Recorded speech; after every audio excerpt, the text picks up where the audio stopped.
What is going on, viewers and subscribers of the Pokemon Global Trainer Syndicate? My name is Eric, YouTube name AnkleBreaker1023, and here for you guys today I have a Pokemon Black and White 2 RU battle.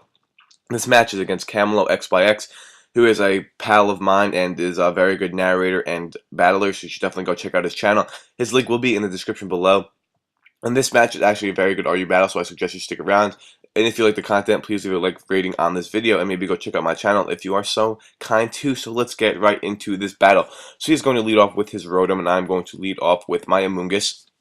And basically with my Amoonguss, I was probably trying to put something to sleep on the first turn, but he ends up leading his Rotom, and I know I can take either any hit he wants to go for, I could take well, but I'm kind of predicting him to go right for the trick maybe, because he can maybe be a trick set. If he does go for the trick, as I bring in my Magneton, because I know my Magneton could take a Shadow Ball, Thunderbolt very well. If he has to trick me the Scarf, I think my Magneton could take the Scarf, but he actually ends up tricking me Specs, which is cool, because now my Magneton is pretty beefed up with that attack. I do have max attack, max special attack investment anyway, but he's going to go right for the Volt Switch, and he's going to bring in his Samurott, and I'm going to go right for the Thunderbolt, and he's going to lose his Samurott just on like the third turn or the second turn, which really sucks for him because now he loses a Samurott and he loses a Pokemon already. Now, I don't know if he was maybe predicting a double switch, maybe he was predicting me to go for a Steel type move, or maybe he was just Death Watering that thing off so early, but he ends up dying anyway, so now he brings out his Durant, and now I'm going to go into my Amoonguss. And he's going to go right for the superpower. It's going to do a lot of damage. And at the time of the battle, I really didn't realize that it was a Choice Banded Durant. But looking at that damage, you have to know that is definitely Choice Banded Durant. But at the time of the battle, I really wasn't able to piece that together. Or maybe I was, I just don't remember. But I don't think I was able to think about that during the battle. But now he's going to have to switch out, because since he switched out, he's definitely Choice Banded. He probably would have went for X Scissor. But I'm going to go for the Spore now, as he's going to bring in his Rotom. So I'm going to get that Rotom to go to sleep, which is actually very nice for me, because, you know, getting anything asleep is very, very beautiful. So now I'm going to go and pull a switch. He's actually going to pull a switch out first and go into his he's going to go into his Durant now, predicting my switch out. So I'm going to go into my Magneton, which is a very good play on his part, as he predicts my Magneton switch. And now I make a really stupid play, because this Specs Magneton, even though it wasn't even meant to be Specs, was actually a gigantic threat to his team.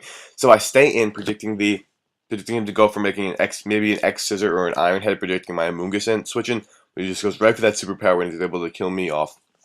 But now I bring in my Entei, who is an Adamant Choice Band set, so I know that he's going to have to want to switch out, because otherwise I'm going to destroy his day with a Choice Banded Flare Blitz. But he's actually just going to switch out into his Rotom, which is a Death Fodder. He's just going to let this thing die, because when you see an Entei like this, you know you're just going to have to sag something, because he has nothing on his team that can take this hit well.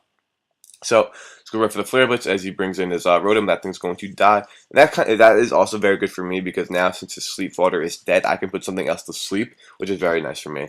But now he brings in his Lilligant, and I'm just going to go. He goes for the Sleep Powder right away. It's kind of a bad play on my part to stay in, but I just had a feeling I might outspeed this thing and just kill it, and he just maybe like messed up his speeds.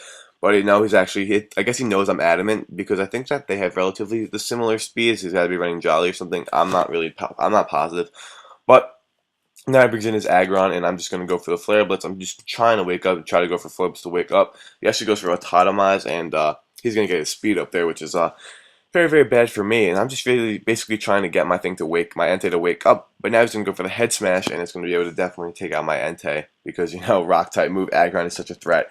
And there goes my Entei, who is a threat, but I just have to let my Entei die.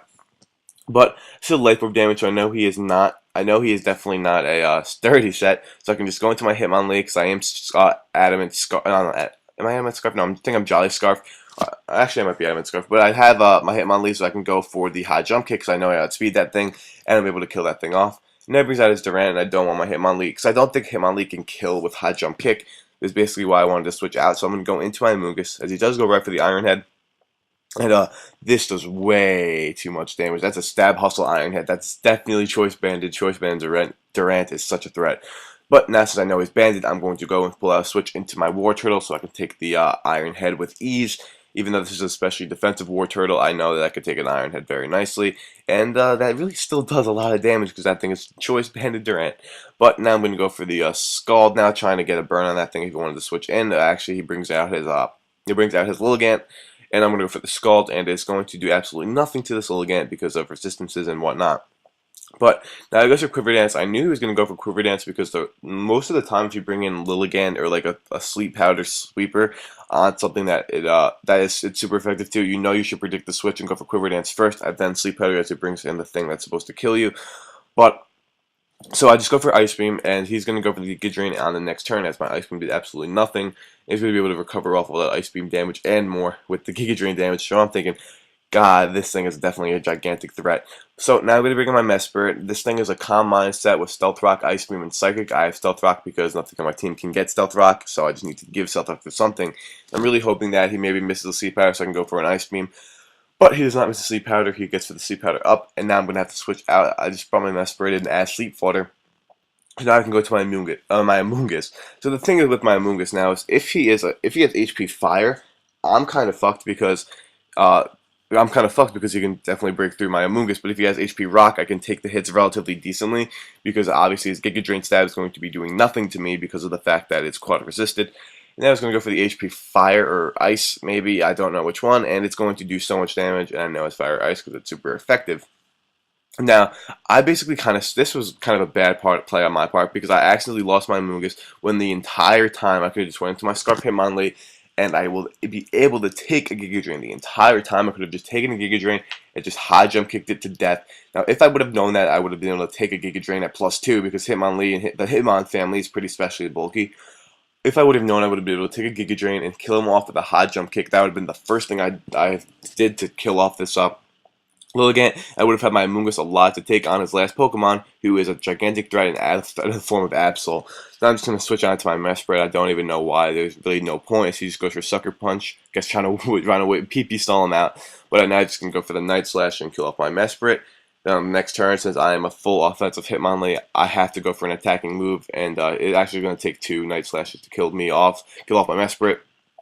But he's going to be able to kill off my Mesprit with another Night Slash and then kill off my Hitmonlee with a Sucker Punch. But guys, I know that the battle still has a lot of time left, but I just have to say that if I would have let my Amoonguss live, then basically I would have been able to switch out after he brings in this Absol, which would have been his left. I would have been able to go into my Amoonguss, who can take hits relatively well from this Absol because I'm physically defensive. I probably would have been able to Spore it to just go for Giga Drains or maybe split it to sleep so I can bring in my Hitmonlee and I can just high jump kick it to the face and I would have been able to win the battle possibly, and it would have been a potentially different outcome. But good game, Camelo. If you guys did like this battle, please leave a like rating on it, and please check out my channel and subscribe if you'd like. This was a really fun match, and I hope you guys enjoyed it, and I'll see you guys next time. Peace out, GTS. See you guys next time.